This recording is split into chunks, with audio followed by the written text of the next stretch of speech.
बरसों से बंद चर्च के बाहर एक कुत्ता तेजी से भौंक रहा था। तभी अचानक उसके सामने एक साया लहराकर बाहर आया। उस साये को देखकर कुत्ते की आवाज उसके गले में ही बंद होकर रह गई। वो साया उसके आसपास लहरा रहा था। अचानक हवा में उस साये के साथ उड़ता हुआ वो कुत्ता उस चर्च के भीतर दाखिल हो गया। उसके भौंकने की आवाज अभी भी आ रही थी। कुछ देर के बाद हवा में उड़ता हुआ उसका शरीर वापस बाहर आया। इस बार उसके शरीर में प्राण नहीं थे। उसका पूरा शरीर सफेद था। मनाली शहर के बाहर एक पुराना चर्च बरसों से बंद था। उसके आसपास कोई भी नहीं जाता। कुछ दिनों के बाद कॉलेज के बच्चों की एक ट्रिप मनाली घूमने आई थी। रात के वक्त कॉलेज के कुछ बच्चे अपने टीचर को बिना बताए होटल से बाहर निकल गए। अरे यार, ये लोग तो हमें नर्सरी के बच्चों की तरह ट्रीट कर रहे हैं। ऐसे घूमने में क्या मजा आएगा। और नहीं तो क्या, यहाँ जाना है वहाँ नहीं जाना है, ऐसे करो वैसे करो, खाने का टाइम हो गया, सोने का टाइम हो गया। तो ज्यादा लड़कियों के साथ मौज मस्ती करेंगे, मगर लड़की को तो दूसरे होटल में ठहरा दिया। यहाँ अकेले दीवारों के साथ सर फोड़ो। अब होटल से निकलने के बाद क्या करना है बताओ? करना क्या है, चलो ऐसे ही रोड पर घूमेंगे। तीनों दोस्त बातें करते हुए सुनसान सड़क पर चले जा रहे थे। कुछ दूर चलने के बाद वे लोग उस चर्च के बाहर पहुँच गए। देख, ये चर्च कितना सुंदर लग रहा है। हाँ, सुंदर तो है, मगर ऐसा लग रहा है कोई यहाँ आता जाता नहीं है। शायद कोई पुराना चर्च है। अंदर चलकर देखते हैं। अंदर जाकर? अरे नहीं नहीं, अभी रहने देते हैं, कल सुबह आएंगे। अरे कल सुबह? कल तो हमारे साथ प्रोफेसर वगैरह सब रहेंगे। वे लोग हमें खुद से दूर नहीं जाने देंगे। अभी चलते हैं ना, रात या दिन क्या फर्क पड़ता है। हाँ, वैसे भी हम लोगों के पास मोबाइल में टॉर्च तो है। बोरिंग सी ट्रिप में थोड़ा सा एडवेंचर हो जाएगा। मनदीप का मन नहीं था, मगर रोशन और जतिन के कहने पर वो उन लोगों के साथ उस चर्च के भीतर दाखिल हो गया। चर्च के अंदर जगह जगह जाले लगे हुए थे। जैसे ही मोबाइल की लाइट से उस चर्च के भीतर थोड़ी सी रोशनी हुई, चमगादड़ उड़ते हुए चर्च के बाहर निकल गए। लगता है ये बहुत टाइम से बंद है, तभी तो चमगादड़ ने यहाँ पर डेरा जमा लिया। यार, मुझे यहाँ की वाइब्स कुछ ठीक नहीं लग रही है, हम लोग चलते हैं। कहते हुए मनदीप पलटकर दरवाजे से बाहर निकलने वाला था, तभी उसके पैर किसी ने पकड़ लिया। वो जोर से चीखा। क्या हुआ? मेरा पैर किसी ने पकड़ लिया है। ये क्या कह रहे हो? कहते हुए उसने अपने मोबाइल का टॉर्च मनदीप के पैर की तरफ किया तो वहाँ पर रस्सी थी। उसे देख दोनों हंसने लगे। तेरा मन नहीं था ना आने का, इसलिए तू रस्सी से भी डर रहा है। कुछ नहीं, अंदर चलकर देख, यहाँ का आर्किटेक्ट कितना अच्छा है। कहते हुए वो उसका हाथ पकड़कर उसे अंदर ले गया। वे तीनों चर्च घूम ही रहे थे कि अचानक चर्च की लाइट जलने बुझने लगी। अरे, यहाँ पर लाइट कैसे आ गई? मुझे कुछ ठीक नहीं लग रहा, हम लोग यहाँ से चलते हैं। कहते हुए वो अपने दोनों दोस्तों के हाथ पकड़कर दरवाजे के पास गया, मगर अचानक ही दरवाजा बंद हो गया।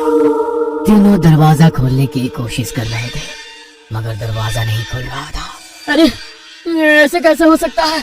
अभी तो ये दरवाजा खुला था। किसने बंद किया? प्लीज हेल्प, हमें डराने की कोशिश मत करो। कोई और रास्ता होगा यहाँ से निकलने का, ढूंढकर वहाँ से निकल जाते हैं।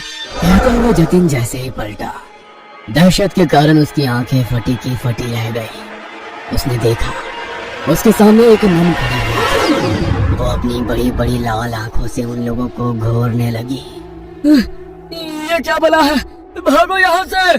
जैसे ही मनदीप ने उन लोगों को भागने को कहा, वो नन धुआं बनकर गायब हो गई। अब ये कहाँ गई? रोशन और मनदीप उसे इधर उधर ढूंढने लगे। तभी अचानक उन्होंने देखा कि जतिन जमीन पर रेंग रहा था। उसकी आंखें नन की तरह ही लाल थी, चेहरा पूरा सफेद और हाथ पैरों की चमड़ी जली हुई। उसे देखकर वे दोनों डर गए और चीखते हुए वहां से बाहर निकलने की कोशिश कर रहे थे, मगर उन्हें चर्च से बाहर निकलने का कोई रास्ता नजर नहीं आ रहा था। दोनों डर कर एक कोने में खड़े थे। जतिन तेजी से छिपकली की तरह रेंगता हुआ उनकी तरफ बढ़ा और उन लोगों को देख अपनी जीभ लपलपाता रहा। कभी जतिन का चेहरा नजर आता तो कभी उस नन का। हमने तुम्हारा क्या बिगाड़ा है? छोड़ दो हमारे दोस्त को, हमें यहाँ से जाने दो प्लीज, हमें यहाँ से जाने दो, हम कभी यहाँ नहीं आएंगे। कहते हुए मनदीप ने उस नन के आगे हाथ जोड़ लिए। नन उसे देख मुस्कुराने लगी। उस नन ने मनदीप का हाथ पकड़कर उसे अपनी ओर खींचने की कोशिश करी, मगर मनदीप के हाथ में गुरुद्वारे का पवित्र कड़ा था। उसे छूते ही नन को तेज झटका लगा और वो जमीन पर गिर गई और वो नन धुआं बनकर जतिन के शरीर से बाहर निकल गई। जतिन बेहोश जमीन पर पड़ा था। रोशन उसको होश में लाने की कोशिश करने लगा। जतिन जल्दी उठ जा, हमें यहाँ से निकलना होगा। जतिन प्लीज उठ जा। तुम लोगों को क्या लगता है कि तुम लोग इससे बच सकते हो? नहीं, तुम लोग अब उसके शिकार हो। यहाँ से बचकर नहीं जा सकते हो। वैसे भी यहाँ कोई नहीं आता। यहाँ गलती से कोई जानवर भी आ जाता है तो वो उसे नहीं छोड़ती। फिर तुम लोग तो इंसान हो, तुम लोगों का मरना तय है। मगर ना जाने क्यों मुझे आज ऐसा लग रहा है कुछ अलग होने वाला है। फादर कुछ और कह पाते, उसके पहले ही उसने रोशन का गला पकड़ लिया। उसकी सांसें घूटने लगी। वो कातर नजरों से मनदीप की तरफ देखकर चिल्लाकर बोला, मनदीप चले जाओ यहाँ से, भागो। तुम्हारे पास गुरुद्वारे की पवित्र शक्ति है, ये तुम्हें कुछ नहीं कर सकती है। भाग जाओ। मैं तुमको छोड़कर कहीं नहीं जाऊंगा। मैं कह रहा हूँ ना, तुम चले जाओ यहाँ से, चले जाओ। रोशन बार बार उसे जाने के लिए कह रहा था, मगर नन की पकड़ उसके गले पर तेज हो गई। उसके नाखूनों से उसके गले में गड्ढा हो गया। गले से बहते हुए खून को वो नन जीभ लंबी कर कर चाटने लगी। रोशन छटपटा रहा था। मनदीप को समझ में नहीं आ रहा था कि वो क्या करे। एक और वो नन तो दूसरी तरफ उसके दोस्त। तभी उसके दिमाग में एक विचार आया। उसने अपने हाथ का कड़ा निकाला और एक हाथ में कड़ा और दूसरे हाथ में कृपाण ले वो जोर से बोला, वाहेगुरु जी का खालसा, वाहेगुरु जी की फतेह। जो बोले सो निहाल, सत श्री अकाल। मनदीप ने वो कड़ा नन के हाथों में डाला और सीने में कृपाण डाली। वो नन छटपटाने लगी। उसने रोशन की गर्दन छोड़ दी। हवा में लहरा रहा रोशन जमीन पर गिर गया। उस नन के सीने से काला गाढ़ा सा अजीब पदार्थ बह रहा था। जतिन अभी तक बेहोश था। मनदीप को मदद चाहिए थी, मगर उसके पास मदद के लिए कोई नहीं था। उसकी नजर यीशु की मूर्ति पर पड़ी। हे यीशु, मुझे तेरी प्रार्थना नहीं आती है, मगर तेरे घर में शैतान तेरे बंदों पर कैसे हावी हो सकता है? हमारी मदद करो। कहते हुए उसकी आंखों में आंसू आ गए। तभी एक चमत्कार हुआ और बरसों से बंद वो चर्च अचानक से रोशन हो गया। फादर ने दो नन को बुलाया। नन ने घायल रोशन और जतिन का इलाज शुरू किया। फिर फादर ने जैसे ही उस घायल नन की ओर देखा, होली वाटर डाल उसकी मूर्ति की प्रेयर करने लगे। देखते ही देखते वो नन की आत्मा यीशु की मूर्ति में समाहित हो गई। आज तुम्हारे साहस और सूझबूझ से बरसों से भटकती उस नन की आत्मा को मुक्ति मिल गई। God bless you my child. तुम्हारे दोस्त अब ठीक हैं। कल सुबह तक उन लोगों को कुछ भी याद नहीं रहेगा। अब तुम लोग यहाँ से चले जाओ और आज की घटना का जिक्र किसी से भी मत करना।